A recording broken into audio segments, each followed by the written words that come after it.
For today's video, we are going to be taking a look at DeepSeek VL2, which is a new family of vision language models, of course, by DeepSeek. Now, when I had initially heard about this, I figured that this would be a fun, quick little video in order to cash in on the DeepSeek hype. However, once I actually started using this, I did become rather impressed with it. So for today's video, we are going to take a look at it, go through the installation steps to get it running. However, we are also going to do not a technical deep dive, but there are a few things in the actual paper that was published along with this model that I do want to just kind of cover because I think some of it is actually kind of interesting from a technical point of view. So I do actually have this running right now, and I'm not going to do a full comprehensive test right now. We'll likely start out with just actually showing how to install it. But there was one thing that really made me interested to the point where I looked kind of behind the curtain and wanted to look into the paper and things like that. So I pulled this photo off the internet, and it is basically just an airplane. It's called a Constellation. It's an old propeller passenger jet plane thing from like the 50s, I think. So I just typed, "What is this?" And really where this actually began to shine, in my opinion, was with its actual OCR, or kind of its ability to actually read things from within photos. So we can see the name Super Constellation is written on its side. It is likely used for sightseeing or tour flight. Okay, blah, blah, blah. But the registration number visible on the tail indicates it might have been registered in Switzerland. And it is just really quite interesting. If we actually look at this photo, it's just, this really is not bad. So it figured out, it said Super Constellation. The kind of S is blocked away by the engine right there. And the tail number read that even though it wasn't a shadow and things of that sort. We can see there is kind of one more piece of text right here. I'm just going to ask it, what does it say on the front landing gear door? And just like that, it not only did it quickly, but it was like really rather accurate as well. So without wasting further time, we are basically just going to jump into actually looking at an overview of this model, and then we will go over the steps to install it, and then subsequently we will actually go ahead and test it and run some examples with it. You can see there are down here some interesting ones. Apparently it can understand memes and things like that, and it can also output like almost bounding boxes on a photo or identify specific regions of a photo, which is very useful in using these sorts of models for agentic applications. So let's jump right into it. I did move my microphone up further. I noticed my audio could kind of go in and out sometimes depending on that, and my mic was like down here, so I did move this up if anything looks different. It's not a new haircut, it's just the mic. So all right, let's get into it.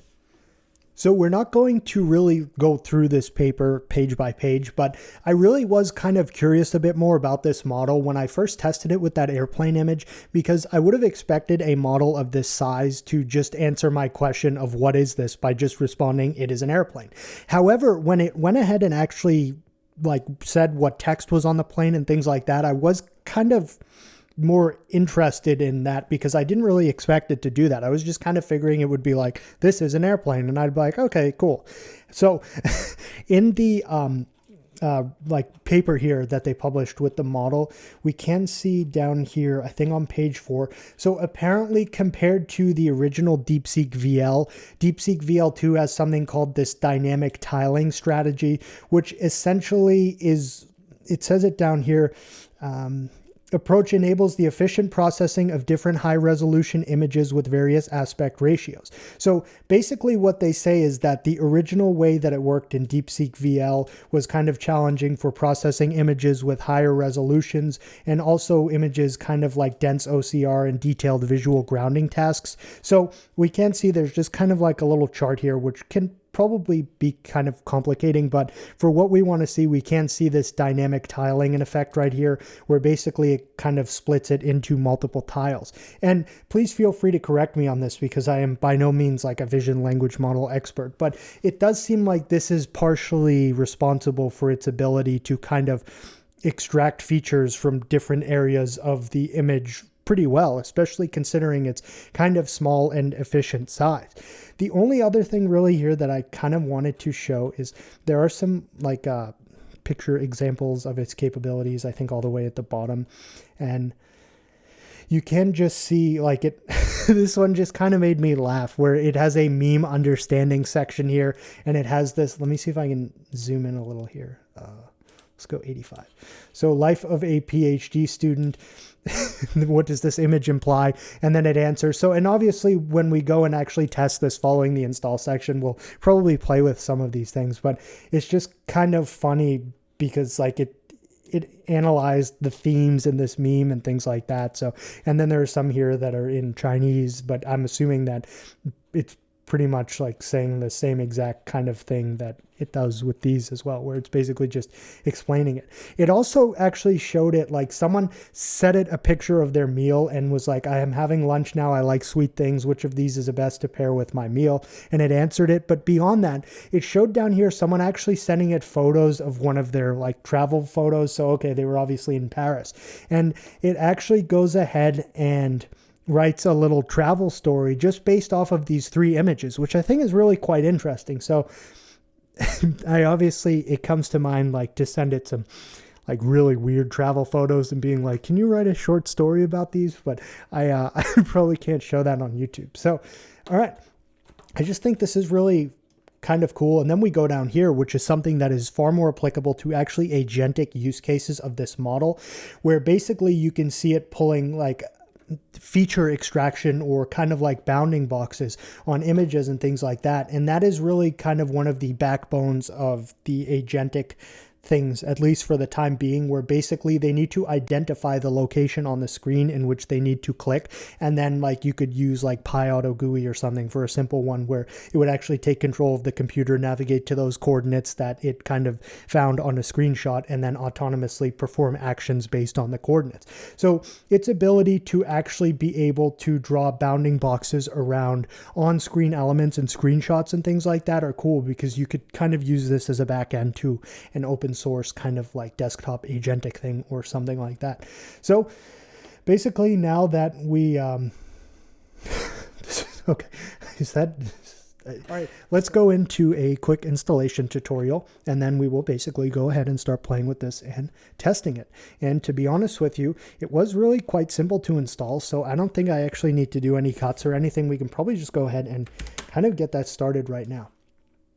The first thing I am, of course, going to do is actually go ahead and delete the folder from my computer because I need to start from scratch. So we will just go ahead and do that right now. And empty that. Cool. And then the next thing we're going to do is basically first, I started off by creating a new Conda environment. So Conda create-n environment name. I used Python 3.10, which seemed to be okay. And then -y just to kind of automatically say yes to everything. So then we're going to Conda activate deep VL2. And once we have done that, we are going to begin by basically just cloning this GitHub repository, which we will just copy the URL here that we can get from clicking the green code button. And we will just type git clone and then paste in the URL right there. And it will copy this into our machine. And once we have successfully completed that, we are going to just go into this directory right here. So cd to change directory, and then DeepSeek VL2, which is the newly cloned folder for this GitHub repository. And the installation instructions really are quite simple. So you can either just do pip install -e and then space period. But if you want to actually use the Gradio web example, which I would imagine probably 99% of folks watching this would want to do, just scroll down a little more and you will see an example for installing it along with the Gradio demo. So really all we need to do is just kind of paste that in and press enter, and it will kind of go ahead and install the dependencies and kind of set things up so we can actually run this on our machine. Now, in my case, a lot of these are cached because I did actually install this previously, but if you are installing it for the first time, it will take a little bit of time, obviously dependent on network speeds and things like that.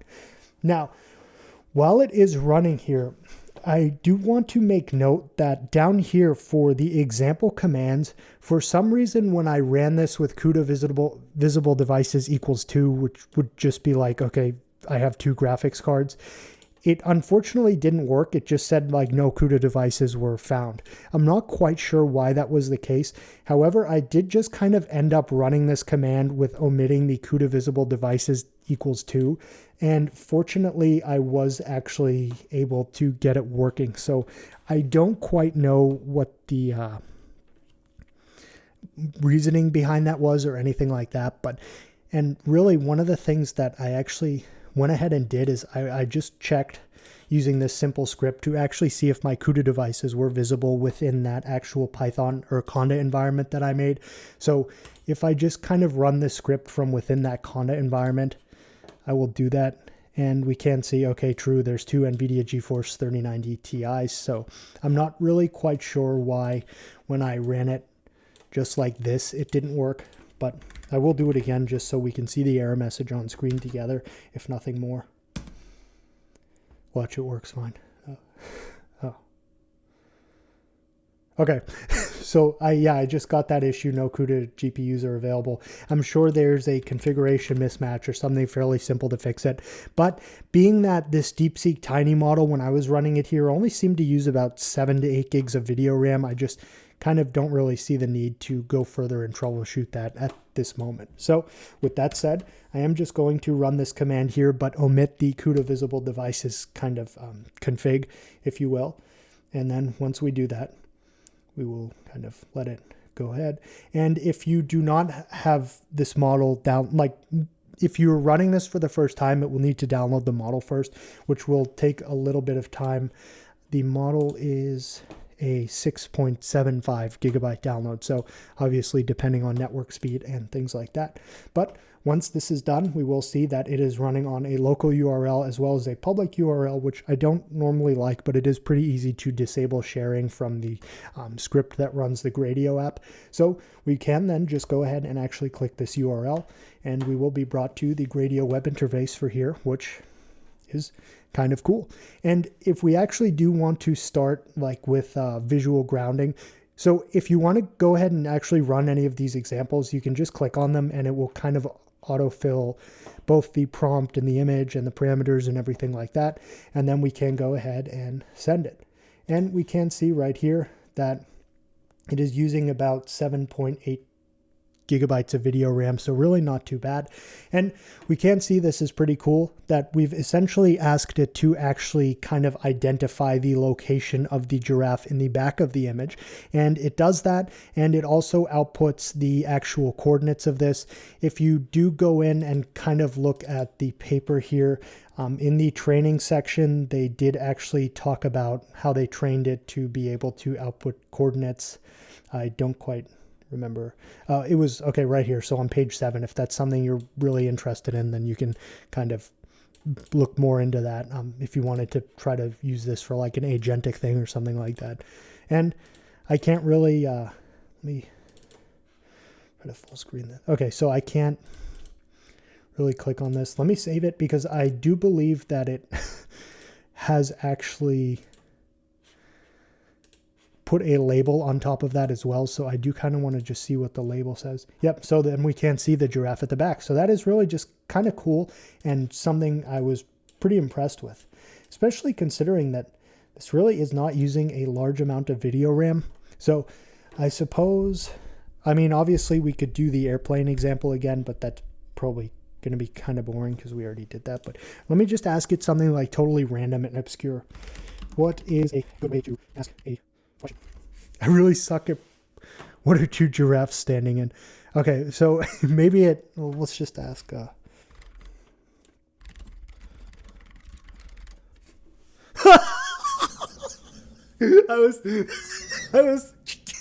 was a little worried that was gonna happen, but okay. So okay, we're just gonna do new conversation now.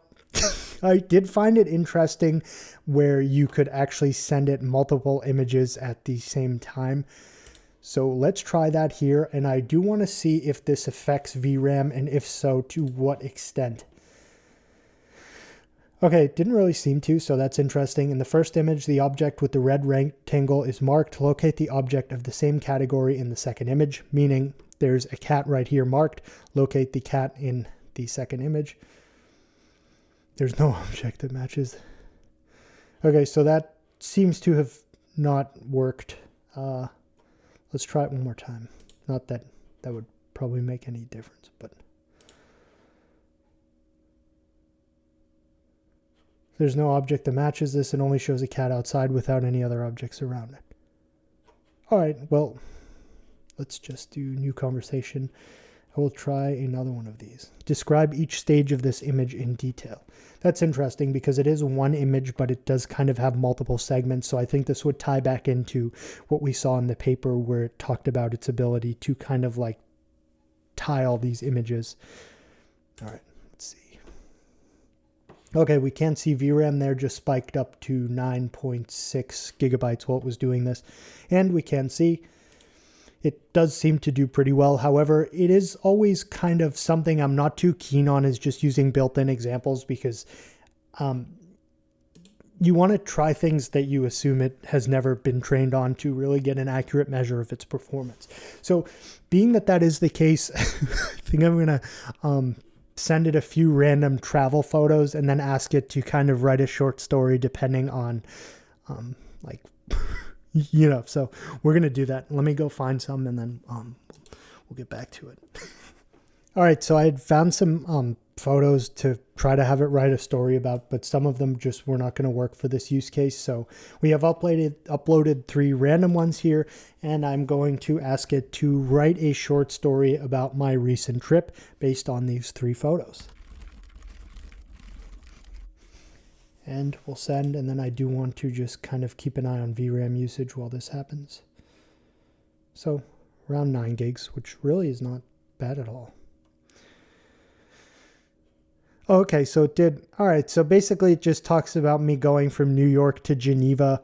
Upon landing in Geneva, I was struck by the city's charm. In the evening, I found myself at the slot machine casino place. All right, so it didn't really specifically mention the friend I'd met there that I put, but that's all right. I mean, to be honest with you, if I wasn't trying to like output something funny here, this would actually be quite decent. Now, I do actually not know if some of these are real places. So what I am going to do is essentially kind of just, yeah, I can't copy that. Okay, Jet du Fountain. Let's see if that's a real thing. Oh, okay. It absolutely is. And it is really quite neat. Huh. Very interesting. Okay, so fact checking it did seem one of those worked. That's pretty good. So yeah, I mean, again, I don't want to like go too far, like just kind of repetitively testing it with things, but it is actually pretty cool to be able to send it a series of images and then kind of have it describe a trip or something based upon those images. This is really quite interesting. This model is impressive, very much so, and it does really seem to have very well done like text OCR capabilities and things like that. I think I might do one more thing to try to actually test those and see how it goes.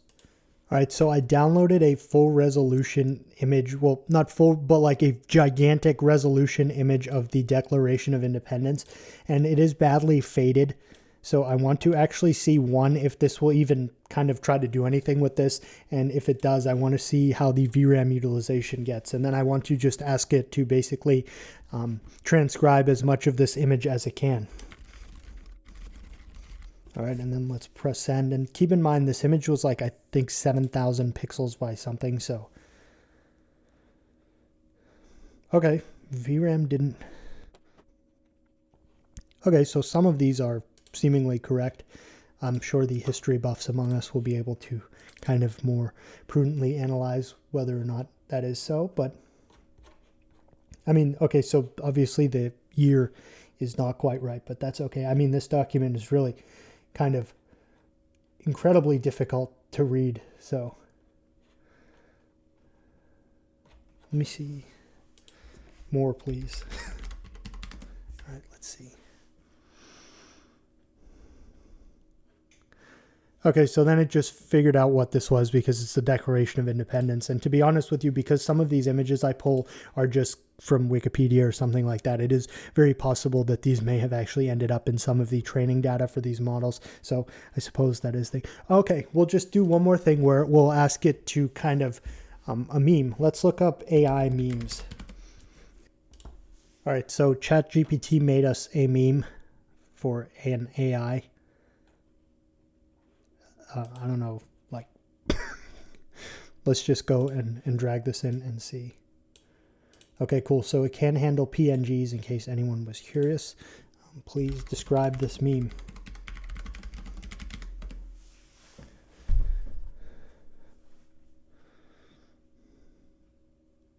Okay, so not really, but all the memes I found online were just extremely politically charged or just things that I wouldn't be able to post on YouTube. All right, so I took a screenshot of the actual page we were on because I did want to actually test its ability to do some visual grounding. So you just put the kind of prompt inside these ref tags right here. So I will say the regenerate button. So we'll see if this...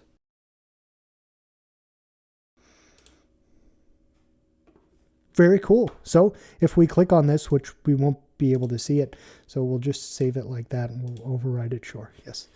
And then we will go ahead and actually take a peek at it.